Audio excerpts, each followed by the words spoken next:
Gustavo Henriques mandou uma mensagem pelo Pix. Salve, salve. Cobori, por que o protecionismo econômico feito pela China é um exemplo a ser seguido? E o que o Trump está tentando fazer é ruim? São diferentes as políticas? Quem criou o manual do protecionismo foi os Estados Unidos, foi o Alexander Hamilton, o relatório sobre as manufaturas. Quando a Inglaterra, o Império Britânico, queria que os Estados Unidos fosse uma potência agrícola, porque era a vantagem comparativa dele. Então, você lê o relatório sobre as manufaturas do Alexander Hamilton, foi o primeiro secretário do Tesouro americano, é o manual do protecionismo. Eles falaram, não, nós não queremos ser uma potência agrícola, nós queremos ser uma potência industrial. Então, ele levantou uma série de barreiras tarifárias para proteger a indústria nascente até ele se tornar uma potência industrial. Então, o que o Trump está tentando fazer agora e critica, e a China só chegou porque fez a mesma coisa. Na Revolução Neoliberal, no final da década de 70, início da década de 80, o consenso de Washington pregava o inverso. O mundo todo aí é livre comércio, baixas barreiras tarifárias, livre fluxo de capitais, câmbio flutuante. Por quê? Porque eu já sou uma potência industrial e eu tenho uma vantagem competitiva muito grande em cima de todo mundo. Então, abre o seu mercado aí para mim. O Brasil seguiu. Onde nós estamos? Desindustrializando o país. A China falou, não. Eu vou proteger o meu mercado e vou proteger a minha indústria até ela ficar forte. Foi o que eles fizeram, entendeu? Então, na realidade, agora eles estão invertendo, o jogo. Agora os Estados Unidos quer criticar o protecionismo que ele praticou lá atrás, que está no livro do Rajun Chang, chutando a escada. Depois que eu estou lá em cima, eu chuto a escada. Não quero que ninguém suba. O Trump fala que em diversos produtos o Brasil também é protecionista. E existem alguns economistas que dizem, citando alguns produtos específicos, dizendo que o Brasil cobra taxas bem mais altas que outros países para a entrada de produtos aqui. Você concorda? Eu concordo. Meu grande crítica ao Estado brasileiro é que a gente não tem um plano de nação, a gente não tem um projeto de industrialização do país, que você precisa fazer barreiras tarifárias, ter um certo protecionismo para você proteger a sua indústria. Só que você não basta proteger a sua indústria, tem que incentivar e fomentar para que ela se desenvolva. Foi o que a Coreia do Sul fez. O General Park, o ditador da Coreia do Sul, fez isso. A Hyundai era uma carroça. Hoje a Samsung, a LG, Hyundai, toda a indústria, a Samsung, toda a indústria que existe na Coreia do Sul só cresceu porque eles levantaram barreiras tarifárias, mas fomentaram a sua indústria. Ela falou, você vai ficar forte, depois de você ficar forte, você vai para o mercado internacional. E deixou, no caso da Hyundai, deixou a GM entrar para vender no mercado sul-coreano se ela montasse nas fábricas da Hyundai e transferisse tecnologia. Então não adianta, o Brasil comete um erro, não adianta eu levar barreira tarifária só com objetivos arrecadatórios, só para arrecadar mais imposto. Não, você vai arrecadar imposto, só que você tem que utilizar de uma política industrial para desenvolver a sua indústria, senão você vai ficar sendo protegido até quando?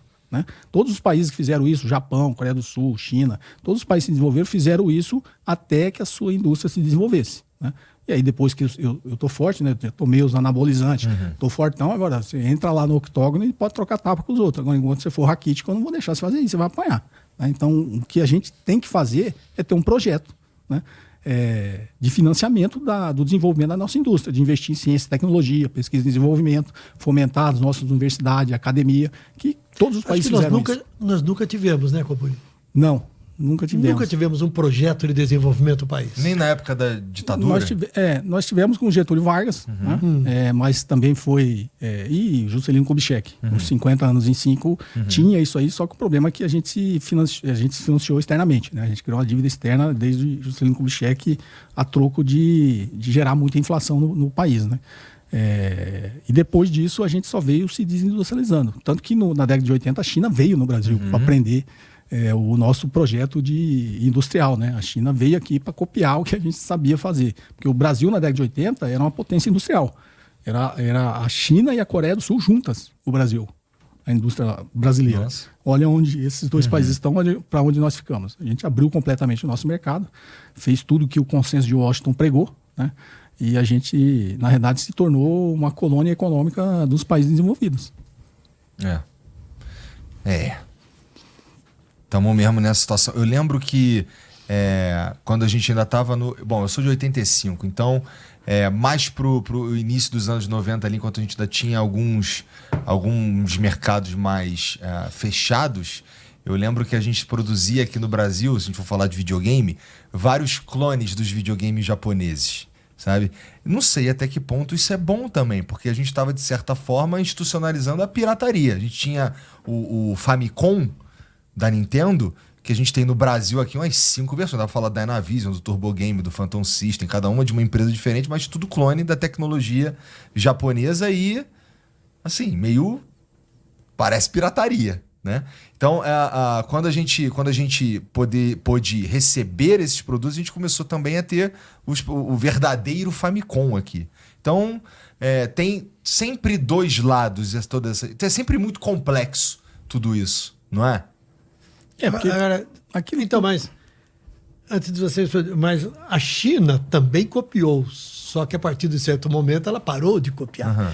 Ela usou aquelas informações e aquela tecnologia que permitia copiar para fazer o seu próprio. A gente nunca fez. A gente nunca fez. O que a China, falando para pirataria, o que a China fez via transferência de tecnologia, que era uma coisa acordada, o que ela não tinha um acordo de transferência de tecnologia, ela fez pirataria, engenharia reversa, ela aprendeu a fazer.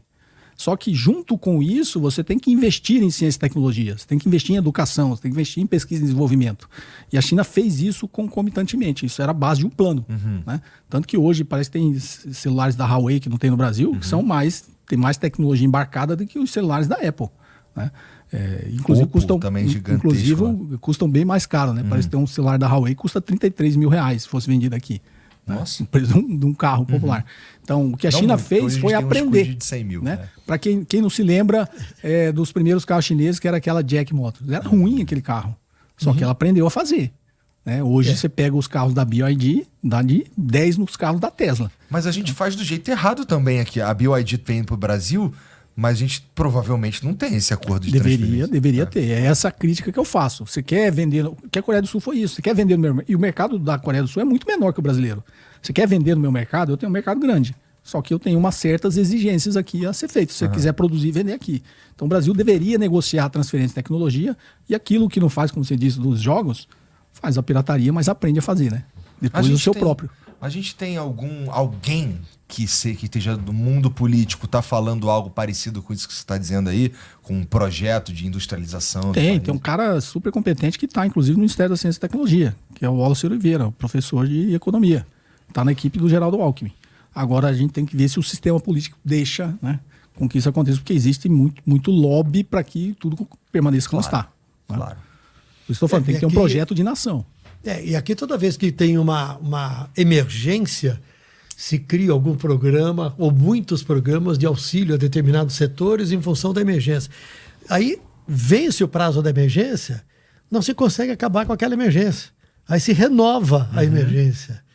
E isso atinge todos os setores industriais brasileiros. A gente precisa ter financiamento, a gente precisa ter uma forma de fomentar esses projetos, né? E aí vem o discurso da austeridade fiscal, né? O discurso da austeridade fiscal pregada pelo consenso de Washington lá na Revolução Neoliberal é justamente para limitar a capacidade do Estado de investir. Então, o Estado brasileiro não tem como fazer investimento público em ciência e tecnologia, em pesquisa e desenvolvimento, como deveria ser feito num projeto industrial. Porque a gente tem o famoso teto de gasto, o arcabouço fiscal, que é limitar a necessidade que o país teria de investimento. E os países, a gente pegando as duas maiores potências, Estados Unidos e a China, eles têm déficit fiscal há 40 anos. O que eles fazem? Eles criam dinheiro, porque tem um ciclo a ser fechado. Se você cria dinheiro... É a mesma coisa, como eu sou especialista em finanças corporativas, a mesma coisa a empresa quando ela se alavanca. Por que ela pode se endividar e se alavancar? Porque ela acredita que ela vai gerar caixa lá na frente para depois pagar essa alavancagem. Né? Vai ter todos os seus projetos e depois vai pagar. O Estado é a mesma coisa, só que o Estado tem uma vantagem. Ele tem uma impressora de dinheiro. Então isso tudo que os caras acham que é uma heresia falar em criar dinheiro, esses economistas mainstream. Você pegar economistas sérios, né, desses países, você vê que eles não têm esse negócio de criar dinheiro, não é um problema necessariamente. É um problema você criar desvairadamente, sem nenhum objetivo. Criar o dinheiro? Quando você não tem um projeto. A China fez um projeto de 50 anos, cara, e com avaliações quinquenais. Desde então, eles criam dinheiro.